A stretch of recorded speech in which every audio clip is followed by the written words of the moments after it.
Nung bata pa ako, sa apat namin magkakapatid, sobrang hirap namin.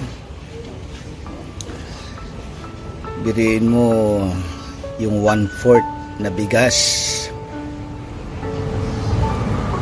pinagsasaluhan namin yan maghapon, pinagkakasya na namin yan.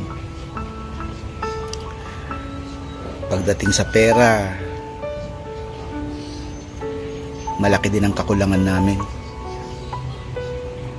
Pero sa pagdaan ng mga araw, taon,